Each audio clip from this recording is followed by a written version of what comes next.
avec des résultats de groupe, notamment des résultats d'Inosis avec Christelle Pinault de l'Institut de l'élevage, pour revenir beaucoup plus localement avec Ferminov, les résultats, les expérimentations et les analyses de ces résultats auprès de Ferminov, et encore plus précisément ensuite sur les retours d'un éleveur du département de Saint-Martin-du-Tartre, Benoît Pinjot, qui aura l'occasion de se présenter, pour nous donner son point de vue, sa vision des choses, comment concilier durabilité, enjeux de production, de souveraineté alimentaire et enjeux environnementaux. Ça fera une bonne introduction à la seconde table ronde de cet après-midi. Donc j'espère qu'on vous y retrouvera encore plus nombreux en fin d'après-midi, de façon à avoir cette vision plus largement. Une petite info technique, comme vous êtes nombreux, pour qu'il y ait des temps d'échange entre nous. Louise, qui se promène avec le micro, qui est tout au fond de la salle, pourra prendre vos questions par écrit dans un premier temps. Je pourrai les restituer et poser ces questions, les transférer à nos intervenants. Et puis ensuite, si le temps nous le permet, on gardera un petit temps de questions-réponses et de précision par les uns et par les autres. On va pouvoir commencer par donner la parole, 10 minutes précises, à Monsieur Le Gall pour nous expliquer, nous réexpliquer et nous présenter un certain nombre de données chiffrées sur ces enjeux de durabilité. Merci Gaël. C'est bon ? Oui. Donc bonjour à tous, je salue aussi bien sûr les deux coprésidents de Ferminov, parce qu'aujourd'hui cette journée porte ouverte, c'est aussi l'aboutissement autour d'un très beau projet de dynamisation de l'élevage à l'étang sur le Charolais. Donc on m'a demandé d'assurer l'introduction de cette table ronde technique en évoquant la multiperformance de l'élevage à l'étang herbagé. Donc j'ai eu de nombreuses contributions de mes collègues de l'Institut de l'élevage que je vais essayer de restituer. Et je voulais un peu commencer par cette diapo. Alors, je suis en phase avec mon président, il a évoqué la multiperformance, la durabilité, avec les trois pieds de la durabilité. C'est désormais assez classique, c'est bien connu, parce c'est à la fois l'économie, il faut être économiquement viable, des systèmes transmissibles aux générations. Il y a le social, avec des systèmes vivables pour les éleveurs et répondant aux attentes sociétales. Et bien sûr, il y a les aspects environnement, avec donc des obligations de faible impact environnemental et de préservation des ressources. Et je pense que lors de mon exposé, je vais un peu insister sur ce point.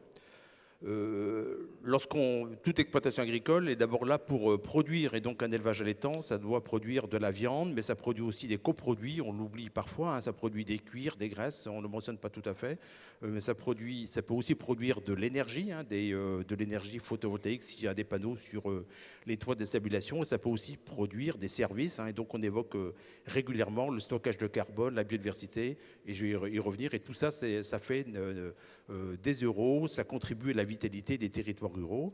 Et pour faire tourner la machine, il faut à la fois des aliments du bétail, un peu d'engrais, de la fixation symbiotique par les légumineuses, du carburant. Et donc ça amène à la notion d'efficience technique entre les inputs sur ce qui sort. Hein, donc ça rejoint, donc ça introduit les questions d'efficience technique. Alors, je crois que les présidents l'ont rappelé, toute exploitation agricole est d'abord là pour produire du lait, de la viande, des céréales, des graines, des légumes, et tout ça pour l'alimentation humaine. Et donc, je pense que on doit aussi, en France, on doit avoir un élevage à l'étang qui est là pour produire et conserver notre souveraineté alimentaire. Donc lorsqu'on regarde les aspects production par rapport à la consommation de viande en France, elle est quand même relativement stable. On a à peine perdu des grammes depuis 2003, et cette consommation, elle est drivée par le haché. Elle est beaucoup centrée sur la viande de femelle. Par rapport à ça, on produit à peu près 1,2 million de tonnes équivalent carcasse de viande bovine en France. Et ça sur un taux d'approvisionnement de 95%, mais on a quand même une dépendance aux importations de 21%, parce qu'on exporte et puis on importe notamment pour la RHD. Ce qu'on observe aussi, et ça va être aussi sur la diapo suivante, on a une importante décapitalisation des cheptels, il y a un effritement de la production de viande. Et c'est vrai que sur ces diapos, on montre qu'on a perdu quand même 1 million de vaches en 8 ans. Donc c'est quand même énorme. C'est quand même près de 700 000 taux sur 3,5 millions de vaches allaitantes. Donc c'est quand même un sujet, cette baisse du cheptel allaitant en France. Parce que pour produire, il faut quand même d'abord des vaches. Ensuite, il faut sans doute, et ça rejoint les questions d'efficience technique, il faut quand même produire suffisamment par UGB ou par vache. Et là, ce sont des travaux issus d'Inosis, des réseaux d'élevage, d'une synthèse d'Aurélie Blachon qui est présente dans la salle, qui montre qu'en 10 ans, on a à peu près maintenu la productivité animale, c'est-à-dire la production de viande par UGB. Si on prend les systèmes naisseurs avec des femelles finies, on était à 310 kg de viande vive par UGB. Et tout ça s'est permis malgré des aléas climatiques, mais avec une augmentation du poids de carcasse, une productivité numérique un peu en baisse, un peu plus de fourrage stocké, un peu plus de concentré consommé qui augmente les coûts alimentaires. Ça veut dire quand même qu'on a eu des aléas, mais on a aussi un peu détérioré l'efficience alimentaire. Malgré tout, sur cette question de l'efficience alimentaire, il y a des travaux qui ont été ici conduits à Jalony par Adrien, Jérémy et leur équipe, qui montrent qu'on a aussi des écarts d'efficacité entre des animaux efficients et gaspilleurs, c'est-à-dire que s'il faut à peu près 5 UF pour faire 1 kg de croix, on s'aperçoit qu'entre les plus efficients et les gaspilleurs, il y a à peu près 15 à 20% de différence. Donc il y a quand même, ce qui veut dire qu'il y a des marges de progrès autour de ça. Alors, je vais un peu insister sur les aspects environnement et notamment pour mentionner le paradoxe du carbone. C'est-à-dire que ce qu'on observe, c'est qu'on raconte ça partout. On voudrait des prairies pour leurs nombreux services, la biodiversité, les stocks de carbone, les paysages. Il y a plein de gens qui racontent ça. Mais en même temps, on ne voudrait pas les herbivores qui émettent du méthane. Donc, il y a un paradoxe. Et j'aime bien cette diapo là qui montre que, notamment l'empreinte carbone des Français, certes, l'agriculture, ça représente à peu près 20% des émissions de gaz à effet de serre en France, et c'est à peu près 10% pour l'élevage de ruminants. Mais ce qui compte beaucoup, c'est quand même les déplacements. Et donc, le tableau, il montre que, par exemple, en France et en Irlande, entre 1950 et 2023, on a plutôt moins de vaches et par contre beaucoup plus de voitures. Et donc, c'est quoi la priorité? Est-ce que c'est les vaches ou les voitures? Une autre façon de présenter les choses, c'est qu'un aller-retour Paris-New York en avion, c'est à peu près sur le plan du carbone 200 entrecôtes. Donc, il faut aussi parfois un peu choisir. Lorsqu'on regarde, c'est beaucoup de discussions, c'est l'empreinte carbone des viandes françaises et étrangères. Donc, j'ai mentionné quelques chiffres venant de la FAO. L'Amérique du Nord a 30 kg d'équivalent CO2 par kilo de viande vive. Ce sont les émissions brutes et des systèmes d'équivalence qui intègrent les émissions de méthane, les émissions de protoxyde d'azote, et ce qui est lié aux consommations d'énergie. Donc tout ça s'est traduit en équivalent CO2 ramené au kilo de viande vive. Et là, on s'aperçoit que l'Amérique du Sud, elle est à peu près, et le Brésil, à 70 kg par équivalent, 70 kg par kilo de viande vive. Et sur ces 70 kg, il y a à peu près 25 kg qui viennent de la déforestation. Donc le Mercosur, l'accès de ces viandes au marché français, au marché européen, c'est quand même un sujet. Et comparativement à ça, les viandes européennes, elles sont plutôt à moins de 20 kg. Donc, il y a un peu le détail sur la France. Les meilleures fermes dans Cap d'Azère sont à 14. Jalony est à 18. Jérémy va y revenir. L'Italie, qui engraisse des broutards français, est à 17,5. L'Irlande, qui pâture dans de très bonnes conditions, est à 12,3. Donc, ça montre qu'il y a quand même des différences, mais que l'Europe, elle est quand même loin devant. Ce qu'il faut dire aussi, c'est que il y a d'un côté les émissions, et puis il y a quand même le carbone. Et donc, on s'aperçoit que partout, il y a des vaches, il y a des prairies. Et parce qu'il y a des prairies, il y a des vaches. Et en général, il y a des stocks de carbone élevés. Et donc, dans les prairies permanentes, on est à peu près à 80 tonnes de carbone par hectare de prairie. Et lorsque l'on intègre la profondeur 0,75 cm, parce que les racines, elles descendent, on est à 100 tonnes de carbone. Et donc, comparativement à ça, les grandes cultures sont plutôt à 40, 45, 50 tonnes. Donc, il y a quand même des stocks de carbone importants. On sait que ça stocke aussi. Il y a des discussions sur le niveau de stockage annuel parce que les arbres ne montent jamais jusqu'au ciel. Et donc, aujourd'hui, le discours est quand même de dire conservons l'élevage herbivore parce qu'il faut conserver ces prairies qui ont des stocks de carbone importants et que si on retournait les prairies, on aurait un déstockage de carbone très important. Donc, tout est une question d'équilibre.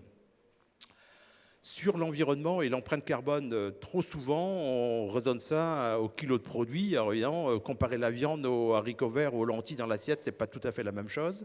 Et donc, il faut raisonner par kilo de protéines, il y a encore mieux tenir compte des qualités nutritionnelles parce qu'on s'aperçoit que la viande, il y a une meilleure assimilation des nutriments, que ce soit la vitamine A, le fer, le zinc, il y a aussi une meilleure digestibilité des acides aminés essentiels.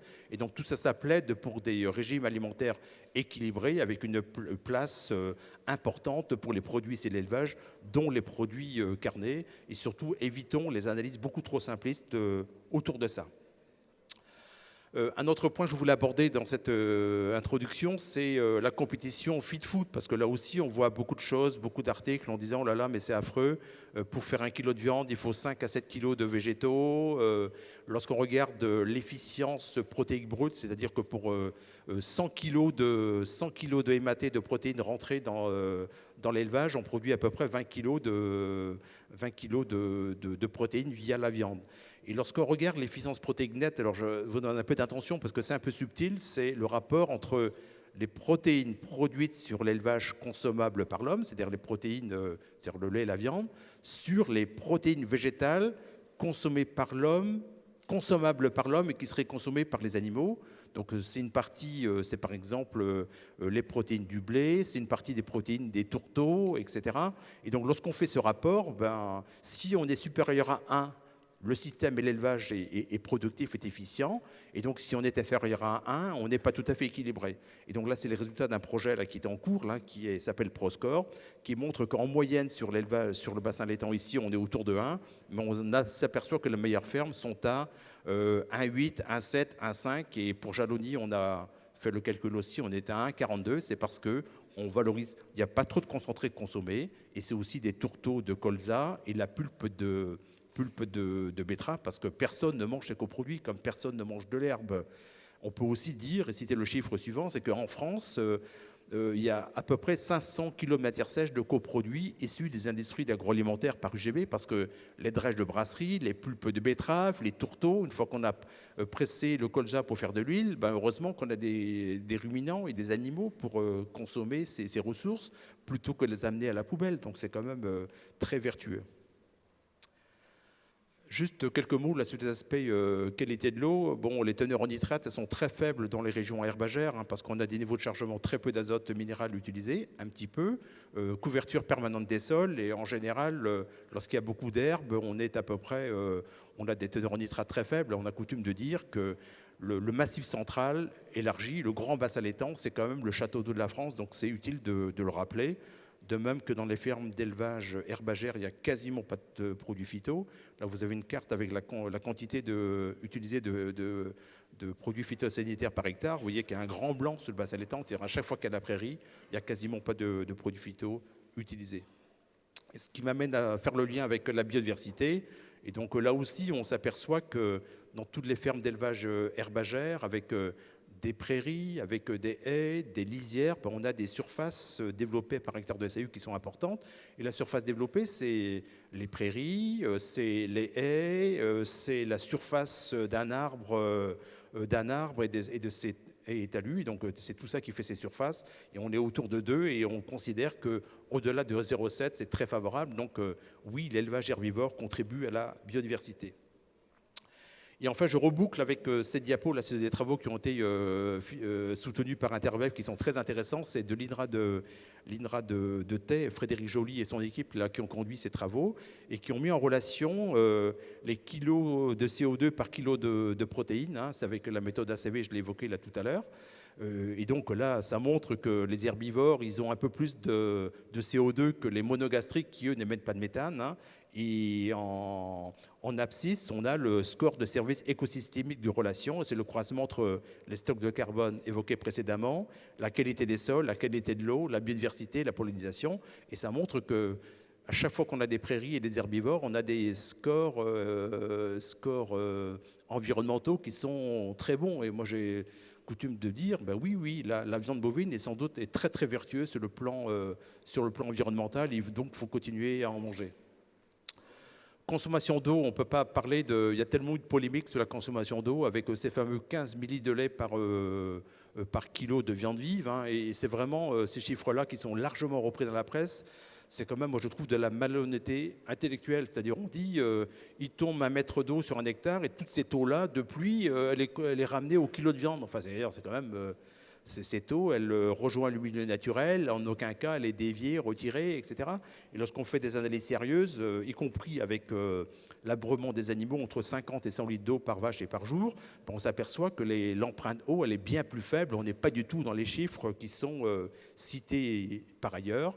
Et puis, sans parler de l'irrigation, qui peut être un sujet, enfin, en tout cas en élevage, on a très peu d'irrigation. Néanmoins, parfois, ça peut être utile d'avoir de l'irrigation pour soutenir les rendements du maïs qui permettent de faire l'engraissement des gibets.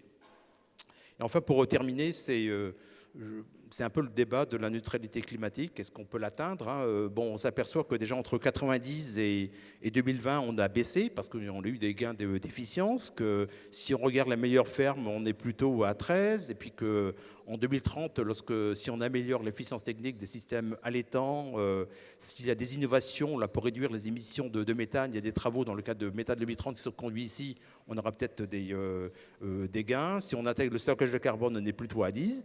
Et puis après, si on intègre l'albédo, et je vous ramène à l'atelier de l'albédo qui est conduit par Pierre Micheler, donc en gros, on dit que l'effet albédo, c'est à peu près du même niveau que le stockage de carbone. Donc c'est quand même un intérêt net quand même pour l'élevage. Et puis après, la question des métriques, hein, alors là, c'est des débats de spécialistes, hein, et notamment aujourd'hui, il y a des discussions sur quel est le bon métrique pour le méthane, parce que le méthane a une durée de vie dans l'atmosphère qui est faible, hein, simplement de 12 ans, et que donc peut-être qu'on ne devrait pas le compter sur 100 ans. Donc il y a des débats. Il y a un rapport qui est sorti la semaine dernière, là, qui a été remis à l'Office de la biodiversité, qui dit oui, il faut changer les métriques sur le méthane, etc. Et donc du coup, ce n'est plus du tout le même match. Hein, c'est plus du tout le même match. Et je pense qu'il y aura un regard peut-être plus bienveillant vers l'élevage herbivore. Donc juste pour conclure, j'espère dans les temps, on voit bien qu'il y a de nombreux résultats qui indiquent que l'élevage bovin-viande, ça affiche une bonne empreinte environnementale. Et qu'on est sur le chemin de la triple performance. Alors, je n'ai pas insisté sur les aspects économiques, mais Christelle va y revenir. Donc, on voit bien que donc ces résultats, il faut les faire valoir. Et donc, que les communicants des filières, ils s'en emparent, ils le font, hein, pour faire porter ça vers les médias, vers les porteurs d'enjeux. Je pense aussi sincèrement qu'il ne faut pas s'enfermer dans le débat sur le carbone, parce que c'est un peu restrictif. Hein. Bon, je sais que Guillaume Gauthier est là et je sais qu'on est d'accord là-dessus. Faut sortir un peu de ça, parce que sinon on est un peu cornérisé, quoi. Donc il faut mettre en avant la biodiversité, l'utilisation des ressources locales, les paysages, mais que serait la France sans ces paysages de bocage? Donc c'est quand même un sujet. On ne va pas mettre des céréales partout. Donc bien sûr là-dedans les prairies, dont les prairies permanentes, ont un rôle important dans ces services. Et puis après, il y a aussi toujours la question de la valorisation des efforts de production sur le plan économique. Comment rémunère ça? Est-ce que c'est par les prix? Est-ce que c'est par les aides? Enfin, c'est un sujet, c'est pour la table ronde de cet après-midi. En tout cas, nous, à l'Institut de l'élevage, on croit à un élevage bovin-viande vertueux, source de services et de valeurs, pour que aussi la France reste un grand pays d'élevage.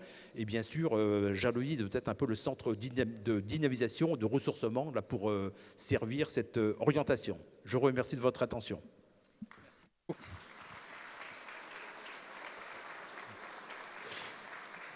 Merci beaucoup pour ce premier temps d'intervention. On va pouvoir avoir une approche pour se questionner sur le volet économique. Est-ce qu'il est possible et dans quelle mesure de concilier durabilité environnementale finalement et résultats économiques des entreprises?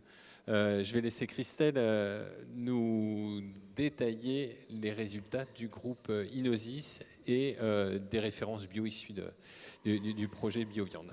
Donc bonjour à vous. Donc voilà, on s'est posé la question, nous, au niveau des fermes Inosis. Donc c'est un partenariat avec les chambres d'agriculture et l'Institut de l'élevage. Et on a la chance de suivre des fermes réparties au niveau national pour leur diversité. Et donc on va produire des références techniques, économiques, mais aussi on va comprendre l'approche globale des systèmes et le fonctionnement. Donc en fait, je vais vous faire un zoom à la fois sur des fermes du bassin charolais, au niveau national sur la partie culture. Et puis, comme nous avons un témoignage d'un éleveur bio, on va aussi produire des références au niveau des bio. Donc, en fait, on s'est posé la question sous un angle un petit peu original de dire finalement, André nous en a parlé, comment aujourd'hui on peut concilier toute la partie environnementale, gestion des ressources et l'économie. Donc en fait, on a focalisé notre étude et la présentation des résultats en se disant en fait, est-ce que les exploitations qui sont efficientes au niveau économique et économes au niveau de leurs charges, comment elles se situent au niveau environnemental et gestion des ressources. Donc en fait, on a la chance d'avoir un socle d'observation de ferme et puis ce qu'on appelle des réseaux thématiques. Et en fait, je me suis inspirée des résultats de ce réseau thématique efficience de charge pour vous présenter les résultats qui vont suivre. Donc qu'est-ce qu'on entend en fait par l'efficience globale? Ça va être en fait le produit herbivore plus le produit végétal. On enlève les aides et on enlève toutes les cessions internes qui ne viennent pas en fait du moteur de production de l'exploitation, et on va diviser ça par les principaux intrants qui sont l'aliment, l'approvisionnement des surfaces, la méca, l'électricité, l'eau et les services. Et donc on va regarder en se disant finalement les exploitations on les prend sur 3 prismes au niveau de la performance. Le premier, c'est l'efficacité. C'est en fait, est-ce que mon exploitation elle a des moyens de production qui répondent aux besoins de l'éleveur. La deuxième, ça va être l'efficience. Ça veut dire qu'en fait j'ai des ressources. Est-ce que je les consomme bien? Et la façon dont je les consomme, est-ce que ça peut être utilisé de manière optimale pour produire en fait ce que j'attends? Et puis en fait, est-ce que c'est pertinent? Donc en fait, est-ce qu'on est en bonne adéquation entre l'utilisation en fait de mes ressources et ma façon de produire? Donc c'est ce classement-là que l'on a fait. Et donc on a ici sur ce tableau, en vert, vous avez les résultats des naisseurs spécialisés. Donc la première colonne, c'est la moyenne de nos fermes Inosis. Donc on a 67 fermes qui sont réparties au niveau national.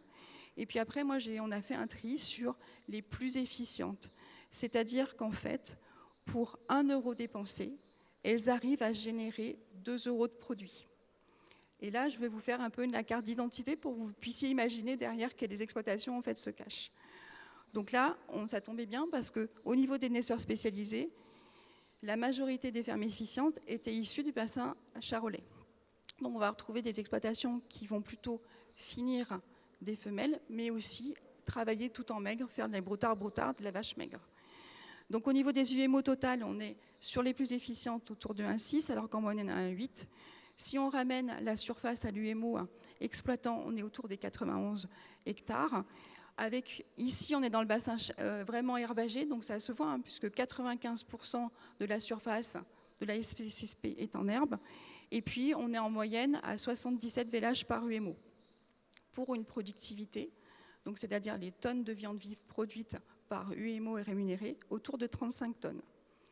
Le BE par UMO exploitant est autour des 72 000 euros. Là, on s'est placé sur l'année 2022 parce qu'en fait, on avait possibilité d'avoir les données économiques, mais les données aussi issues des CAP2ER et sur tout ce qui était autonomie.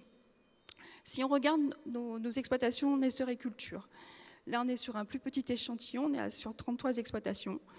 Et là, j'ai travaillé sur les exploitations efficientes au niveau là plutôt national. Donc vous voyez qu'on a des surfaces qui sont plus élevées, puisqu'on a à la fois de la saule dédiée à la culture et les cultures de vente, plus l'atelier d'élevage. Et en moyenne, on est à 60 vélages par UMO. Avec l'année 2022, donc à la fois l'augmentation des prix des bovins, plus une très bonne année en culture, ce qui fait qu'on avait un EBE qui tournait autour des 149 000 euros.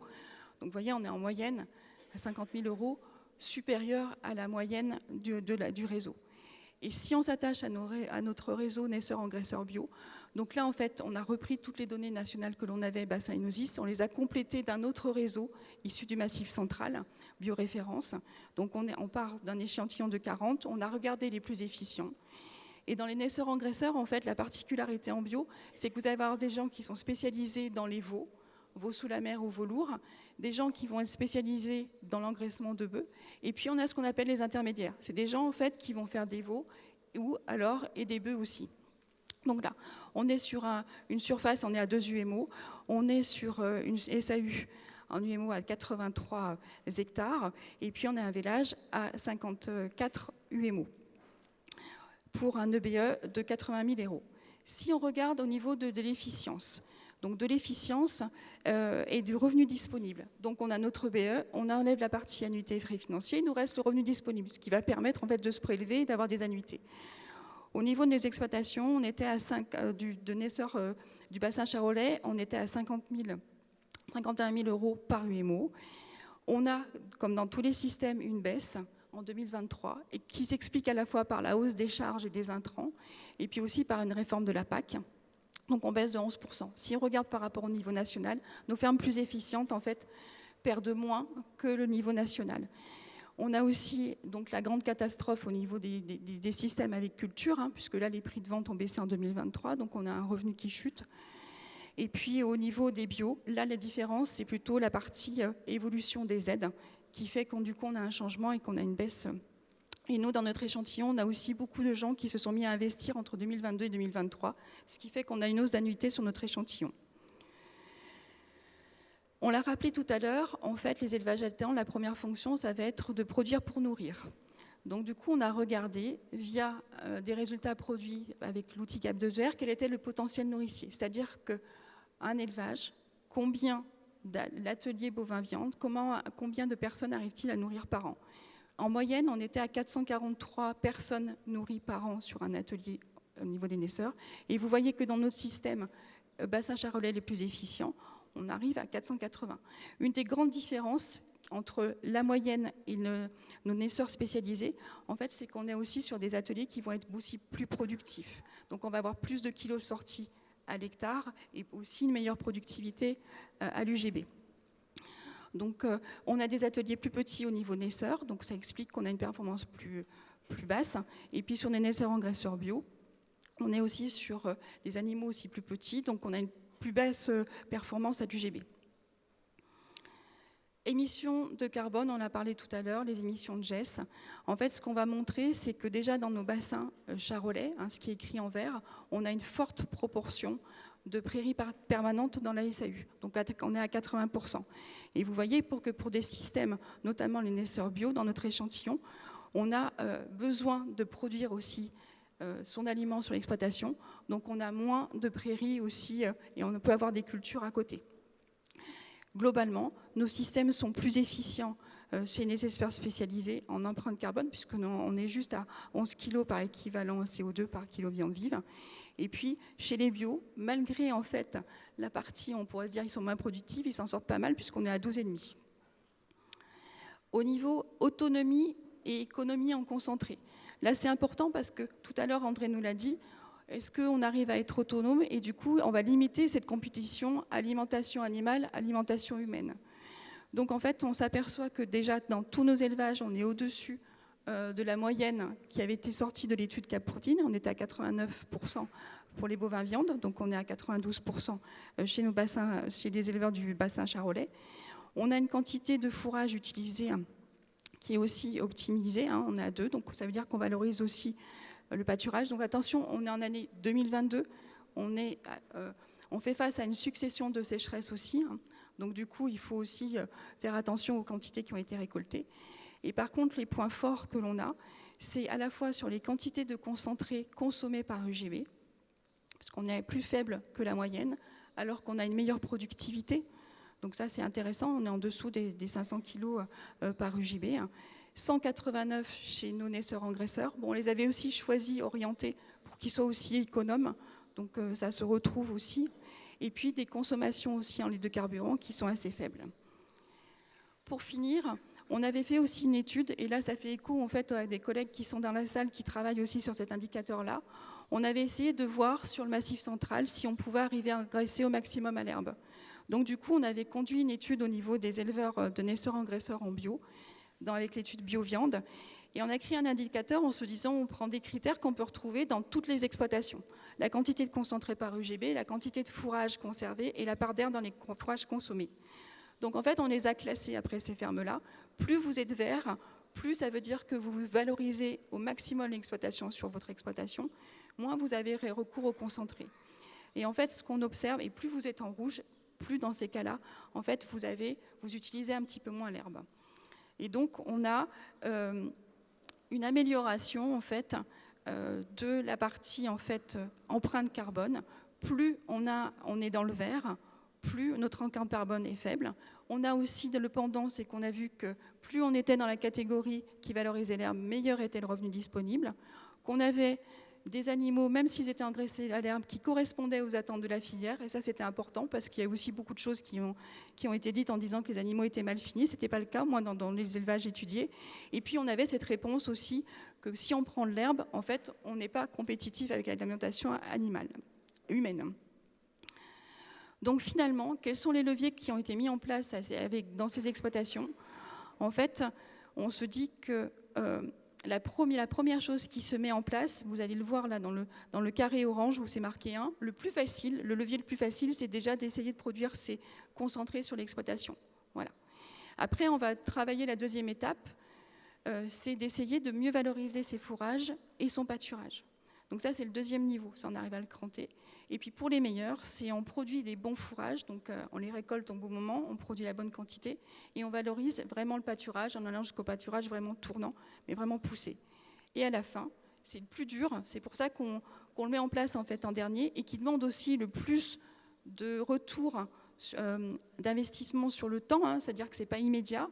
Là, on va optimiser ou changer sa façon son système alimentaire ou ses objectifs de production. Donc généralement, on a observé qu'il fallait à peu près 10 ans pour arriver au rythme de croisière, qu'économiquement, ce n'était pas forcément un gain, mais au moins parce qu'on avait des transferts de charges, on n'achetait plus d'aliments parce qu'on produisait de l'herbe, mais l'herbe aussi, ça a un coût à produire si elle est récoltée, et que de toutes les façons, sans cesse, les éleveurs sont en train de s'adapter parce qu'ils font face aux aléas climatiques. Et il y a une échelle tiratoire à développer. Dernière diapo. Donc en synthèse, ce qu'on a observé, et ça dans plusieurs études, c'est que la productivité du troupeau, c'est le premier levier activé dans les fermes, mais c'est celui aussi qu'il faut activer. Donc en fait, qu'elle soit productivité à l'homme avec le parcellaire, les équipements, le travail, ou à l'animal avec le nombre de veaux sevrés, parce que c'est ce qui va faire derrière qu'on aura des kilos sortis. Donc ça, c'est important, la maîtrise de la reproduction. Et puis, on va aussi avoir le prix de vente, c'est-à-dire les circuits de commercialisation qu'on choisit, voilà, qui vont définir un peu cette productivité. On a toute la partie herbe, mais là, je laisserai la place après, puisqu'on va le détailler. Et enfin, un maintien des grands équilibres économiques, toujours entre l'économie, les charges, le produit et la productivité. Et enfin, merci à tous les éleveurs que l'on a en suivi, parce que sans eux, on ne pourrait pas produire nos références, et bien sûr à toute l'équipe des conseillers, qu'ils soient bien sûr dans le bassin charolais, ça c'est évident, je remercie mes collègues, tous les conseillers aussi dans les équipes réseau thématiques, les conseillers bioréférences, et puis les collègues aussi de l'Institut qui m'ont permis d'avoir toutes les données CAP2ER, pour justement pooler ces données technico-économiques et environnementales. Et je vous ai mis ici, mais ça vous aurez le temps une fois que vous avez téléchargé le PDF, les accès à nos principales productions au niveau du bassin charolais, mais aussi à l'ensemble des données produites au niveau des références INOSIS. Merci beaucoup. À ce stade, oui, on retient deux choses de votre intervention. La résilience et puis la valorisation de l'herbe.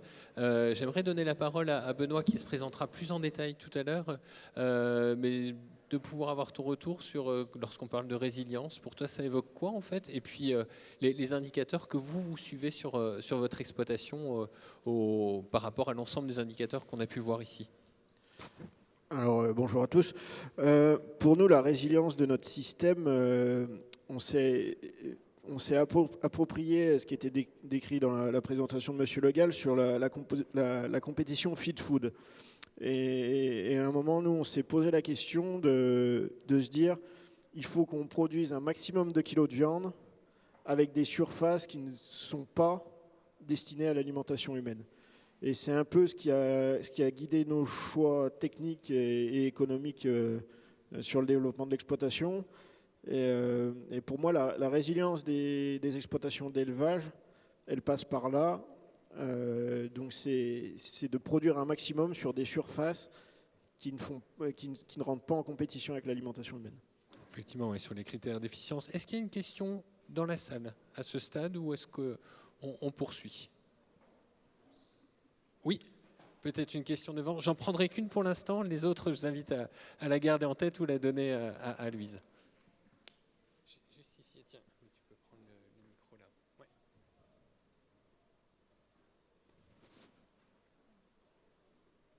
Je vous laisse juste dire qui vous êtes et poser votre question. Merci. Bonjour, donc moi c'est Noé Girard, je suis ingénieur de recherche AgroParisTech et je travaille dans le Morvan sur l'élevage bovin dans le cadre du PEI S'adapter. Et donc dans le contexte où je travaille dans le Morvan, donc c'est un élevage naisseur, donc des systèmes très herbagés, parmi les plus herbagés qu'on puisse trouver peut-être. Et la question que je me pose moi c'est, donc si on regarde à l'échelle de ces systèmes-là, donc c'est des systèmes qui peuvent paraître très économes puisque herbagés, mais après si on les intègre dans la filière dans laquelle ils s'intègrent, et qu'on regarde aussi, et en fait moi je sais pas qu'est-ce qui se passe si on intègre aussi ce qui se passe en Italie dans ces réflexions. Donc là où même à l'échelle de tout le bassin charolais, où certes donc c'est des systèmes herbagés et économes comparé à ce qui peut se faire ailleurs dans le monde, qu'est-ce qui se passe si on intègre l'engraissement là-dedans? Peut-être donner la parole à Monsieur Le Gall sur effectivement l'amont en termes Donc, de. je pense de que je l'ai protéines. présenté dans une des diapos. Il y avait l'empreinte carbone du broutard charolais né ici, qui est engraissé en Italie, et qui avait une empreinte. Et donc, ça intègre l'ensemble, à la fois les émissions ici, le transport, et puis l'engraissement en Italie. Et on montrait, je crois qu'on était une empreinte carbone de 17 kg équivalent CO2 par kilo de viande vive sur les émissions brutes, à peu près du même niveau que ce qu'il y a ici, à peu près. Parce qu'il y avait le carbone, mais il n'y avait pas sur l'efficience alimentaire. Oui, alors effectivement, j'ai pas trop parlé j'ai parlé de la compétition Fit Food, la mobilisation des surfaces, etc. Donc tout ça, c'est quand même un petit peu lié. En tout cas, on a des travaux complémentaires là-dessus pour avoir les meilleures efficiences. Mais si on prend l'engraissement en Italie, si c'est dans la plaine du Pô avec des maïs à 20 tonnes de matière sèche et la luzerne à 17 tonnes de matière sèche, il y a quand même une faible mobilisation des surfaces. Et c'est quand même plutôt vertueux. En tout cas, c'est mon analyse. Et je pense qu'il ne faut pas... Comment dire, si on a des broutards ici qui sont engraissés en Italie, qui vont produire de la viande pour les Italiens, c'est très bien, quoi. Voilà, c'est très bien. On pourrait peut-être en garder un peu ici, mais voilà, je pense qu'il n'y a pas d'opposition autour de ça. Très bien, merci beaucoup. Merci.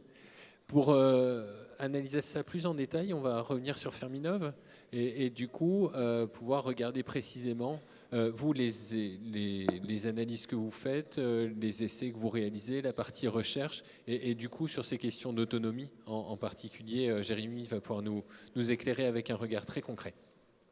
Merci Gaël. Bonjour à tous. Donc, nous allons maintenant poursuivre par la présentation donc, du système de production support en phase d'étude à Ferminov depuis 2022.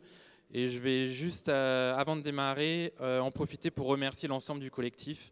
Donc que ce soit les techniciens Ferminov, conseillers ingénieurs, Chambre d'agriculture Ferminov, Institut de l'élevage, pour le suivi et la valorisation de cette étude. Donc notre système support, il s'agit donc d'un système naisseur charolais, conduit à double période de vélage avec engraissement de femelles en zone herbagère allaitante.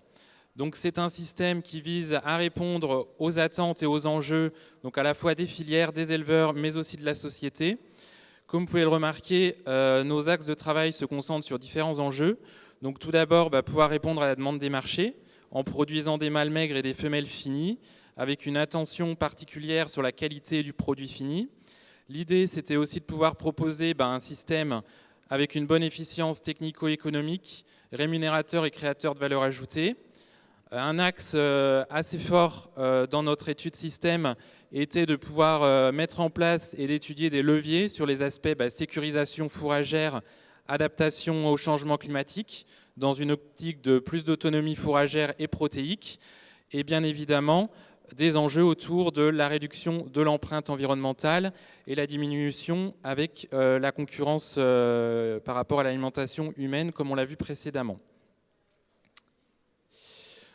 Alors, notre système s'inscrit bien évidemment dans un axe de durabilité et multiperformance. Il s'agit de combiner à la fois production, économie et environnement. Pour ce faire, les enjeux sont d'optimiser à la fois le système, les pratiques et les itinéraires techniques en se focalisant sur 3 principaux objectifs que sont la réduction des coûts de production, la réduction de la vulnérabilité du système aux aléas climatiques et enfin la réduction des impacts environnementaux. Et donc pour ce faire, on déploie des leviers à la fois sur les surfaces fourragères, puisque l'objectif est bien de pouvoir sécuriser la disponibilité en fourrage à travers la diversification des ressources, donc à la fois stockées et pâturées. Et sur le troupeau, les leviers portent sur l'adaptation au plus près des besoins des animaux et l'optimisation des itinéraires de conduite. Alors pour rappel, le système en place à Ferminov, donc on est sur un troupeau de bovins charolais conduit à double période de vélage avec une centaine de vélages par an, donc divisé en 2 périodes, 50 vélages à l'automne, donc plutôt vélage de septembre, 50 vélages d'hiver, février, qui correspond à notre période de vélage plus classique dans notre zone herbagère. Premier vélage à 3 ans, avec 2 modes de reproduction utilisés, l'insémination, la monte naturelle. Concernant les produits, donc le système permet de produire donc, des femelles finies, vaches et génisses, et puis des mâles maigres, donc à travers les broutards. Donc broutards d'automne, donc commercialisés plutôt au mois de juin, et puis les broutards sevrés à l'automne. Donc ce qui nous donne un système à environ 170 UGB pour un niveau de production brute de viande vive de 350 kg par UGB. Et donc ce troupeau permet de valoriser une SAU globale d'environ 200 hectares, principalement constituée d'herbes, à plus de 90% d'herbes et principalement de prairies permanentes, avec une sol cultivable qui est relativement limitée au niveau de notre zone, une dizaine d'hectares cultivés en céréales. Donc, ce qui nous donne un chargement moyen de 0,9 à 1 UGB par hectare de SFP. Donc ce système fourrager, il est basé sur de l'herbe, comme on a pu le voir à travers la composition de la SAU. 2 modes de récolte sont principalement utilisés dans le système, donc dans l'enrubanage et des foins. Donc vous retrouvez les niveaux de stock matière sèche récoltée par UGB annuel qui avoisinent les 2,83 tonnes de matière sèche par UGB annuel, avec un stock de sécurité au niveau de 15% environ. Et donc la réduction des quantités de concentré passe tout d'abord par l'ajustement des rations à la qualité des fourrages. Vous avez l'exemple là sur le camembert, sur des enrubanages qui avaient été récoltés en 2023 avec 3 niveaux de qualité différents. Et l'enjeu de nos rations, c'est bien de pouvoir ventiler la qualité des fourrages en fonction des catégories et des besoins des animaux. Donc là, les meilleurs fourrages plutôt destinés à la partie animaux à fort besoin, donc femelles à l'engraissement, et les enrubanages un peu de moindre qualité, plutôt aux animaux à moindre besoin, comme les vaches gestantes. Donc ce qui nous donne au global un volume de concentré donc de 370 kg de concentré par UGB et par an. On vous a remis en jaune les seuils de maîtrise au niveau du bassin réseau à l'étang charolais. On voit qu'on est très nettement en dessous et que ces concentrés concernent pour 2 tiers des concentrés énergétiques, donc principalement de la céréale pour finir les femelles, et 30% sont utilisés pour engraisser les femelles. Donc, comme l'a souligné André, par rapport aux aspects compétition alimentaire humaine, on est sur un système producteur net de protéines, permis notamment, comme vous l'aurez compris, par l'efficience des ressources herbagères, des protéines issues de concentrés qui restent peu en compétition avec l'homme, et donc un système qui produit quand même une quantité de kilos à base d'herbes non négligeable, puisqu'au niveau de la production autonome ramenée sur la production brute, on est à environ 88%, 79% au niveau du bassin charolais. Les axes de travail donc, concernent, comme je l'ai dit en introduction, les itinéraires de femelles finies. Donc là, l'objectif, c'est de bien pouvoir valoriser des fourrages de qualité récoltés précocement, riches en protéines, pour réduire les concentrés, notamment s'affranchir du tourteau. Donc là, vous avez un exemple concret de ration qu'on distribue de manière journalière à nos vaches en finition. Donc à peu près 9,5 kg de matière sèche d'enrubanage d'herbe récoltée précocement et qu'on équilibre avec 5-6 kg d'orge aplatie. Donc par rapport à une ration plus classique à base de foin, ça nous permet de générer des économies de concentré de l'ordre de 300 kg par vache engraissée. En revanche, ça nécessite la constitution d'herbes de qualité, donc 200 kg de matière sèche d'herbe plus nutritive en plus par vache. Ces rations nous permettent d'obtenir de bons niveaux de croissance, environ 1,2 kg, 1,3 kg, et également des résultats carcasses qui correspondent à la demande de la filière.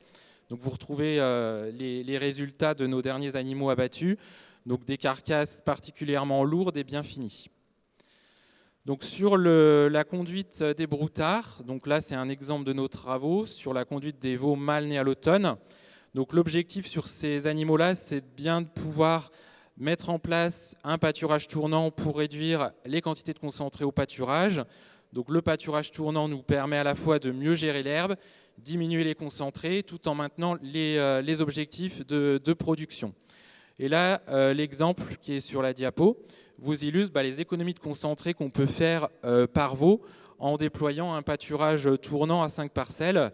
Donc c'est des économies qui sont de l'ordre de 70 à 100 kg de concentré par veau, avec un intérêt économique derrière ces économies, donc à hauteur de 25 à 30 euros sur la marge par broutard complémenté en conjoncture 2024, qui vont aussi jusqu'à 40 euros d'écart de marge en faveur des veaux non complémentés au pâturage si les conditions de pousse de l'herbe sont favorables. Et la vente des veaux sur la période de juin permet également un déchargement des pâtures durant la période, en début de période estivale. En termes économie, donc on est sur un système producteur de viande avec une bonne efficience économique. Donc vous avez les résultats sur cette diapo. Une production brute de viande vive en augmentation sur les 2 dernières campagnes, puisqu'on a développé la finition.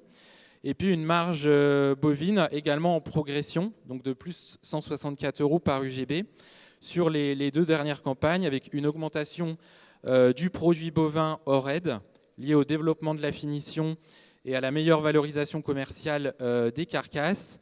Et en termes de charges, donc les principaux postes de charge dans notre système sont principalement donc, la paille de litière et les coûts de concentré.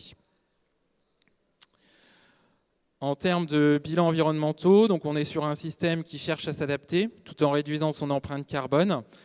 Donc actuellement, on est autour de 10,3 kg équivalent CO2 par kilo de viande vive produite en empreinte nette. Donc on vous a repositionné les anciens systèmes de jalonnie conduits en vélage d'automne, vélage de printemps. On voit qu'on est en dessous et on est également en dessous de la moyenne système naisseur engraisseur de femelles au niveau Bourgogne-Franche-Comté. Et je pense, comme on l'a déjà souligné dans les exposés précédents, mais la grosse force de notre système, c'est le caractère herbagé, les prairies, qui nous permettent de pouvoir compenser nos émissions de gaz à effet de serre à hauteur de plus de 40%. Donc ce bon résultat d'empreinte carbone, il est permis à la fois par la bonne maîtrise du troupeau, donc bonne productivité, faible consommation d'aliments concentrés, bonne valorisation des fourrages, et puis le stockage de carbone qui est particulièrement élevé via nos haies et nos prairies. Donc par rapport aux premiers enseignements et perspectives pour demain, donc comme vous aurez pu le voir, l'efficience environnementale elle est compatible avec la performance à la fois technique et économique. On est en train de mettre en place d'autres leviers, notamment la réduction de l'âge au vélage sur les génisses, donc passer de 36 à 30 mois, pour gagner en productivité et réduire les émissions de gaz à effet de serre. Et puis de mettre aussi en place des leviers sur des finitions de femelles au pâturage, des leviers sur le sursemis de prairies, plein air hivernal également. Et puis on a d'autres programmes également en cours sur Ferminov, en lien avec ces aspects changement climatique, environnement, que vous pourrez découvrir via les ateliers, notamment sur la gestion de l'eau d'abreuvement, la mesure et la réduction des émissions de méthane entérique via le programme Méthane 2030, et puis des travaux aussi sur la caractérisation du pouvoir albédo de la prairie et des cultures.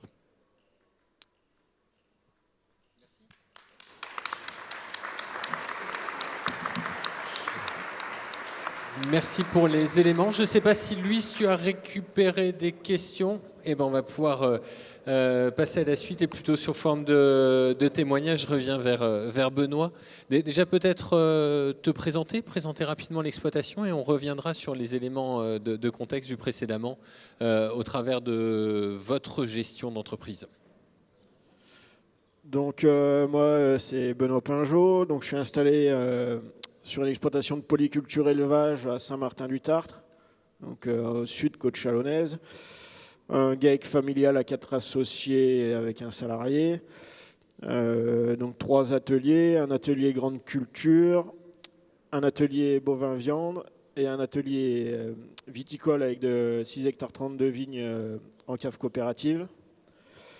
Donc pour présenter un peu la structure d'exploitation, on va commencer par un petit peu d'historique.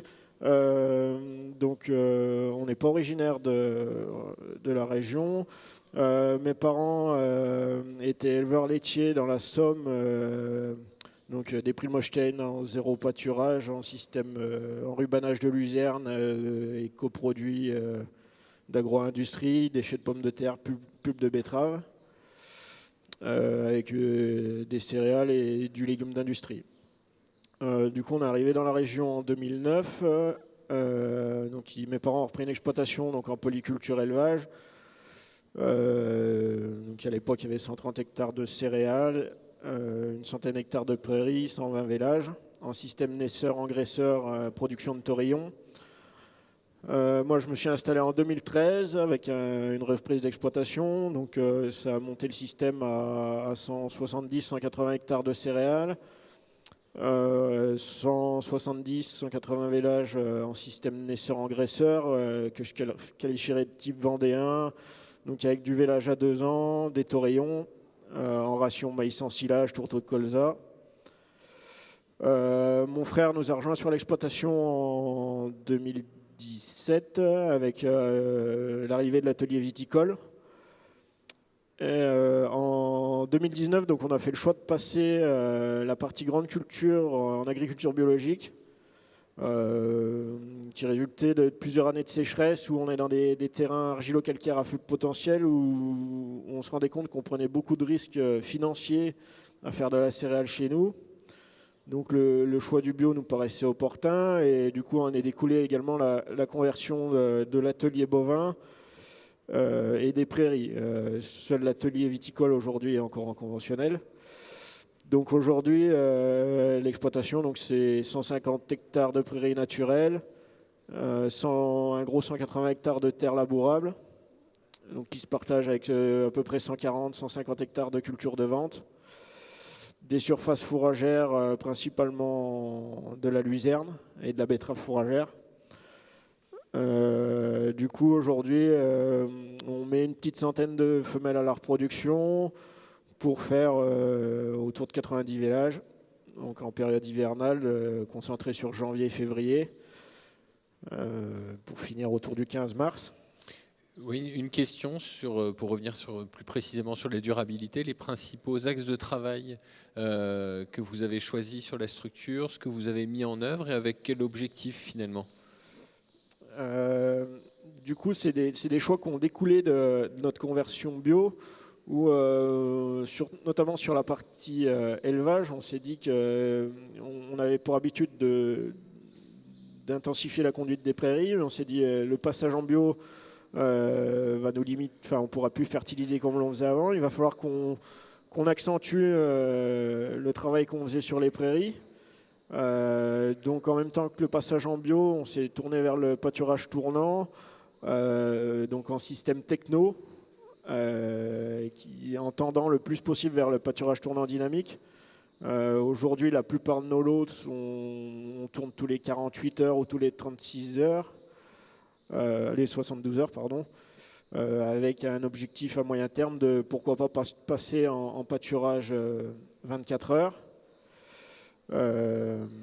Donc ça nous a permis, c'est un travail qui a été mené avec un technicien indépendant, Thomas Mauger de chez Opti Pâture, et ça a permis aussi de dégager des surfaces où on avait déjà commencé à partir de 2019 à travailler sur le stock sur pied, et du coup on a intensifié par la bonne maîtrise de la gestion de l'herbe aujourd'hui. C'est un levier qui nous a permis de pouvoir passer les périodes de sec durant l'été, où chez nous, 9 années sur 10, à fourrager pendant minimum 1 mois, c'est normal. Et du coup, on s'est tourné vers cette technique, et aujourd'hui, par exemple, à 2025, on a une grosse vingtaine d'hectares qui seront dédiés au stock sur pied pour l'ensemble des lots de l'exploitation. Le retour d'expérience est plutôt positif. En tout cas, vous ne reviendrez pas en arrière sur le pâturage tournant et puis le stock de pieds sur herbe. Non, D'herbe sur pied.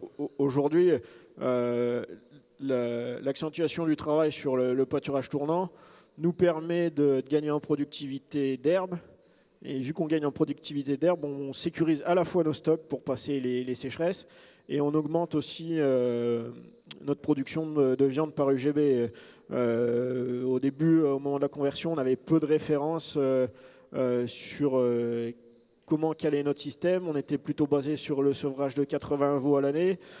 Et finalement, aujourd'hui, au bout de 4-5 ans, on voit que notre système et notre conduite nous permet d'aller chercher les 90 veaux.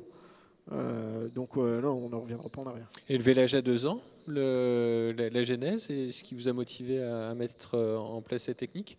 Le vélage à 2 ans, donc c'était historique à mon installation où on voulait augmenter la production sans aller chercher des surfaces ailleurs. C'est une chose que mon père maîtrisait parce qu'aujourd'hui en élevage laitier, surtout en Primogène. En Primogène, aujourd'hui, tout le monde fait du vélage à 2 ans. Du coup, c'est venu un peu de là. On est monté, à l'époque où on était en conventionnel, on est monté jusqu'à plus de 50% de vélage à 2 ans. Lors du passage en bio, on s'est dit, vu qu'on ne complémente plus les veaux et on veut limiter notre consommation de concentré, ça sera quelque chose de compliqué. Mais on se rend compte qu'avec une bonne conduite de l'herbe, on arrive aujourd'hui à mettre 15 à 20% de vélage à 2 ans dans le renouvellement. Et c'est pareil. Et du coup, aujourd'hui, c'est un objectif à moyen terme de revenir à un minimum 50% de vélage à 2 ans. Vous voyez d'autres évolutions dans le système à mener dans les 2 à 5 ans? Vous arrivez en système de croisière aujourd'hui? Je pense qu'on ne sera jamais en système de croisière chez nous. Mais non, et dans le même temps aussi, il y a le croisement Angus. Du coup, on fait du croisement Angus sur génisse depuis 2019. À la base, c'était sur le vélage à 2 ans et aujourd'hui, ça s'est démocratisé toutes les génisses sont en croisement Angus. Je pense qu'on va augmenter la part de croisement Angus avec un lot de vaches qui va passer en croisement Angus pour gagner en précocité, pour augmenter le nombre de bêtes. Majoritairement, on tue des bœufs de 3 ans et des génisses de 3 ans. Mais pour toujours produire plus et sécuriser le système fourrager, on veut gagner du temps, gagner une année. Et en système bœuf de 3 ans, génisse de 3 ans, en Charolais, on a quelques individus à l'échelle de notre troupeau où on y arrive. Mais le croisement Angus nous permet d'aller chercher plus facilement des bêtes tuables à 2 ans, quoi. Merci. Si je comprends bien, en fait, vos objectifs, c'est la performance technique, économique, ça passe par l'autonomie. Et j'aimerais élargir un petit peu le sujet, puis peut-être introduire aussi sur la table ronde de l'après-midi, sur les aspects purement environnementaux. On a parlé stockage carbone, on a parlé biodiversité. Vous, votre perception de ces sujets-là, c'est aussi des critères que vous prenez en compte dans vos choix techniques, ou c'est la performance technique qui va vers plus de durabilité environnementale? C'est pas le premier critère, mais on s'aperçoit avec les différentes présentations d'avance que la recherche de technicité et de performance nous permet d'atteindre des objectifs environnementents. Donc c'est pas le critère premier. Nous, notre critère premier, c'est quand même, c'est de vivre de notre métier. Du coup, c'est tout sans cesse d'améliorer notre marge brute pour améliorer sa marge brute, soit on augmente le produit, soit on diminue les charges, ou les deux. Donc nous, on a tout le temps fait un gros travail sur le coût de production. Aujourd'hui, on est 100% autonome sur la partie élevage. On achète que, quand vous voyez là sur les détails, la partie aliments, c'est 90 €. Mais là-dedans, on rentre en compte les cessions internes. Donc aujourd'hui, nous, sur l'exploitation, les achats d'aliments, c'est du sel, c'est des minéraux, c'est 3 000 € par an. Merci. Peut-être une question que je pose à l'ensemble des intervenants. Est-ce que vous voyez d'autres critères, d'autres indicateurs environnementaux sur lesquels on a progressé, à travailler? Christelle ou André peut-être, les sujets d'avenir. Ça va être de trouver justement, parce que là on a fait abstraction des problèmes sanitaires qu'il pouvait y avoir sur certaines régions au niveau français, donc on va avoir des problèmes de productivité. Et donc c'est peut-être d'aider les éleveurs à retrouver une productivité suffisante dans les années à venir et arriver à se dire comment on fait pour maintenir au moins le nombre de vélages. Voilà, quelles conditions on offre à nos jeunes pour que demain ils aient envie de s'installer au niveau bovin-viande. Ça va être important. Au niveau performance technique, économique, vivabilité aussi, parce qu'on en a parlé, qualité du travail. Donc ça, c'est des axes qui vont bientôt porter. Et nous, on conduit aussi un travail au niveau de la région Auvergne, en collaboration avec la Chambre d'agriculture, portée par la Chambre d'agriculture, sur le portage des capitaux. C'est comment on arrivera à transmettre nos exploitations demain. Voilà. C'est ça sur les points sur lesquels on va travailler. Et un sujet, en tout cas une thématique qui est sous-jacente mais qu'on n'a pas abordé de front aujourd'hui, c'est la question de l'adaptation au changement climatique finalement, qui est essentielle dans ces sujets-là, mais qui n'a pas plus besoin d'être cité. Je crois que dans vos différents témoignages, et en particulier celui de Benoît, il y a aussi cette question de l'autonomie et du coup de s'adapter à un climat qui change et du coup la question des stocks notamment. Je ne sais pas si tu veux compléter. Ouais. Ouais, sur cet aspect-là, du coup c'est pareil, c'est quelque chose aussi qui découle de notre passage en bio où on a arrêté le maïs en silage dans notre système parce que sur notre système céréalier, pour que le système tourne, il nous fallait entre 20 et 30 hectares de luzerne.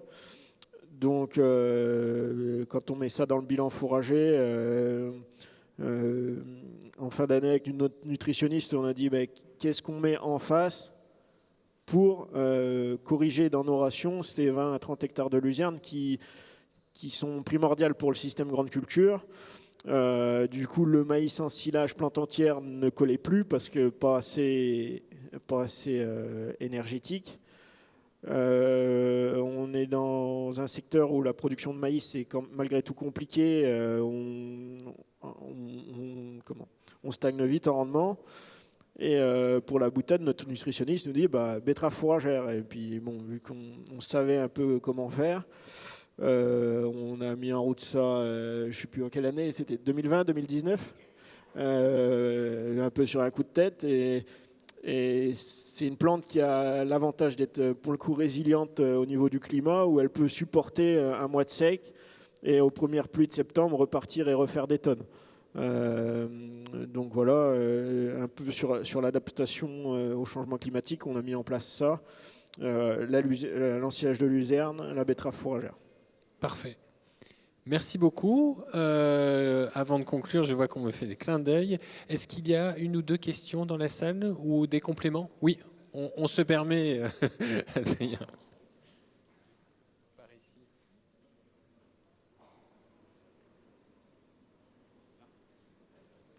Plein milieu ici.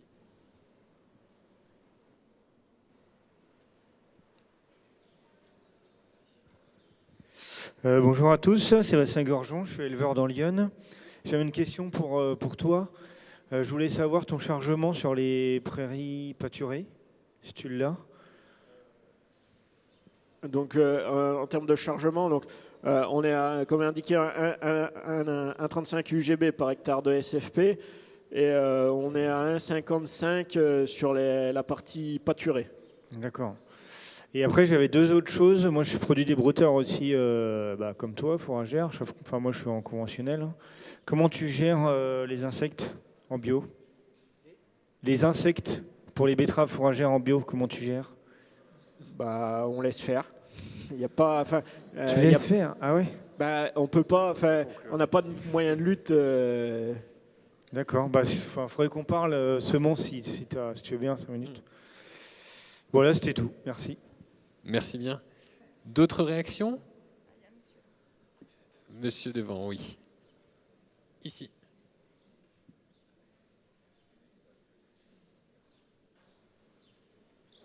Bonjour, Jean-Guy Lespinasse, éleveur ovin dans l'Allier.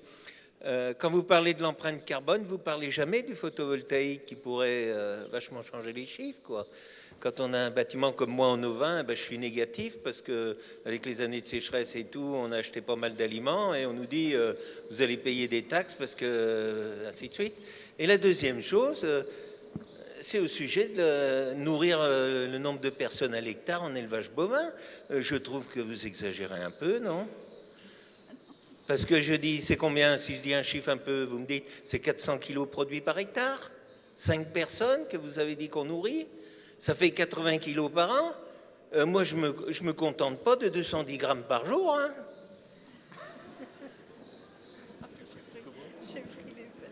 Il me faut une entrecôte. Alors, pour les références, on prend des références normées. Donc voilà. Mais en fait, là, je vous l'ai remis en capacité nourricière. C'était le nombre de personnes qui étaient nourries par an.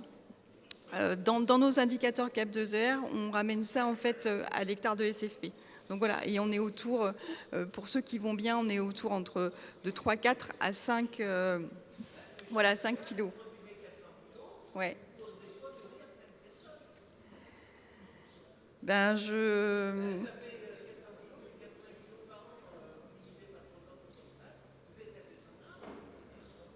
Ouais, alors après, c'est les rations.